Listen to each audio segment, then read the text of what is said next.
I cry bullshit. You don't respect us. If you respected us, you'd listen to us. You don't appreciate us. If you did, you wouldn't make our jobs literally impossible to do. This is just your reminder to check in on your teacher friends because this shit is not easy. 요즘 한국의 교권 추락에 대한 우려가 사회 곳곳에서 터져나오고 있죠. 배우는 게 힘이다라는 말을 뼛속 깊이 새기고 살아온 한국인에게는 사실 교사는 부모나 다름없는 존재였습니다.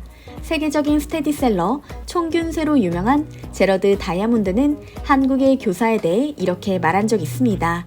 한국에서는 뛰어난 학생들이 교사직을 원한다. 한국에서 교대에 진학하려면 수능 상위 5% 안에 들어야 한다. 중등학교 교사가 되려면 12대 1의 경쟁률을 뚫어야 한다. 한국 교사는 학급에서 상위 3등 출신이지만 미국 교사의 절반은 하위 3등 출신이다 라고 말이죠. 전 세계가 부러워하는 높은 수준의 한국 교사들. 그러나 1990년대부터 이런 상황은 조금씩 변화하기 시작합니다. 학부모의 영향력이 확대되면서 각종 민원이 속출했고 학교 풍경 역시 바뀌게 되었는데요. 사실 이런 진통을 겪고 있는 나라는 비단 한국뿐만이 아닙니다. 우리나라보다 훨씬 먼저 학생 인권 조례 등을 제정하며 체벌 금지 등 인권 보호에 나선 미국은 최근 심각한 사회적 문제에 봉착했다고 하는데요. 뉴욕타임스가 미국의 교사들이 왜 교단을 떠나고 있는지 심층 취재를 했습니다. 영상으로 살펴보시죠. Teachers that were just colleagues of mine were in tears coming to me saying, I'm so glad you got out. I'm so glad you got out. Educators are quitting their jobs in alarming numbers. Schools are missing hundreds of thousands of staff, and more than half of educators say they're thinking of leaving. And I resigned my position as teacher. I submitted my resignation last week. I will be leaving Gwinnett County Schools. So why are they so desperate to get out? Teaching was never easy, right? It's not the way it used to be. Was it COVID? The education crisis was very much here way before COVID. Are the kids out of control? And that's not it at all. I was working 13-hour days and not sleeping, not eating. But then as soon as one plate fell, just the feeling of failure. Anna quit in March with no job lined up. There was no sub nor teacher in our class for the whole period. Millions of kids are showing up to classrooms with no permanent teacher. We don't have subs, and we're just getting, whoever we can get that will come in and basically babysit. So we had kids like academically not doing well. We might have a technology person covering a PE class or social studies covering a math class. They're calling our bullshit. They know that we're just cycling people through. We wanted our students to see. Fully fund public education. Shut it down! Shut it down! Teachers called out the deepening crisis for years. Well, I cry bullshit. You don't respect us. If you respected us, you'd listen to us. You don't appreciate us. If you did, you wouldn't make our jobs literally impossible to do. They pleaded with legislators for decent wages, but nationally, salaries went down. We are making 10% less money than we were a decade ago. They'll go back to $25,000 soon. Know who makes more?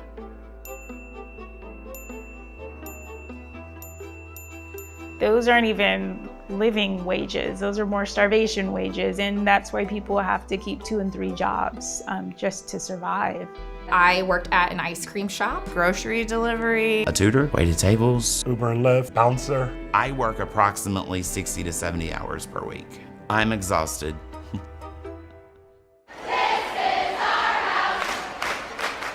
And then came COVID.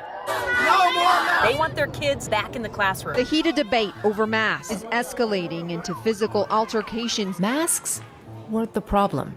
When schools reopened, many kids returned traumatized. Just almost 2 years of being socialized. Kids were missing basic skills. They couldn't handwrite because they had done everything virtually.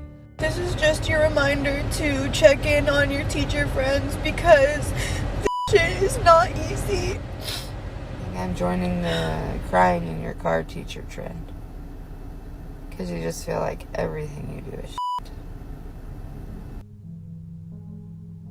and educators who actually made it through the last 2 years are facing really frustrating to hear about whether it be how we're indoctrinating or how we're teaching the wrong things or how we need cameras to watch us because we're not doing the right stuff. Our school system is for educating kids, not indoctrinating kids. Yeah, Florida had thousands of teacher vacancies this year. Stop indoctrinating our children. Stop indoctrinating their kids with crazy messages. In the last 2 years, over a dozen states have prioritized passing laws to restrict what teachers can teach or even say. Those same states have some of the worst teacher vacancy rates in the nation. I think that that's absolutely driving a ton of people out of the profession. 낮은 연봉에 심각한 교권 침해, 게다가 정규직이 아닌 경우가 많다 보니 교사를 천직이라 생각하던 풍조 역시 달라졌습니다. 미국 내에서는 근무 시간이 긴데다가 스트레스 또한 만만치 않은 교사를 굳이 할 필요 없다고 생각해 다른 직업을 선택한 젊은 교사들도 늘어난 추세고요. 이렇다 보니 선생님이 없는 교실에서 멍하니 앉아있는 아이들도 공립학교 곳곳에서 관찰된다고 하는데요. 미국 PBS 방송 역시 이에 대해 심층 취재에 나섰습니다. Of a teacher shortage, and at the end of another school year, burnout is causing many more teachers to call it quits. Michaela D. Simone is a 6th grade English teacher in a charter school in Queens. As a guidance counselor for 30 years, lead a family of 5 on just his salary. And he got the summers off, he got to coach and be with people. It looked like a joyous, fulfilling, satisfying, and sustainable life. So I just knew from an early age, I wanted that. So I teach at a charter school in Long Island City, Queens.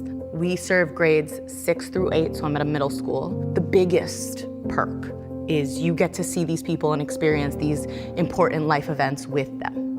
I work with some of the most brilliant, incredible educators that you'll ever meet. They are open-minded, they are creative, they are collaborative, they are hardworking, and they are tired.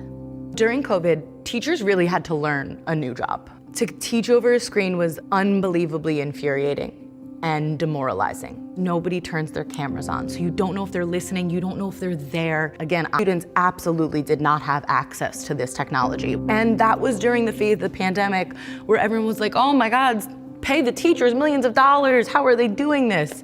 And that did not last long. Once we finally figure out how to teach on Zoom, they shove us back into the classroom without PPE. I had 25 kids in a room. How am I supposed to keep them 6 feet apart?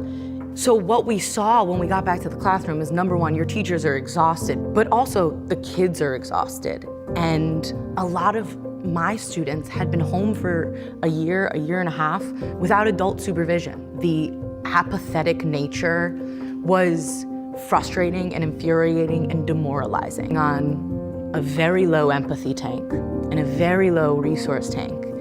And my funds are being cut. I'm not asking for more money for crayons. I'm asking for another special educator in the room because my classroom is mandated to have one. Hotspots for my students who don't have access to internet. Multi-language learner specialists who can come help us with the immigrants that are being dropped off at our schools. I've decided to leave teaching after this year because it is at the point where my mental and physical health can't sustain this profession anymore. 오늘 이야기도 흥미로우셨다면 좋아요와 구독 부탁드리겠습니다. 항상 시청해주시는 구독자 여러분 깊이 감사드립니다.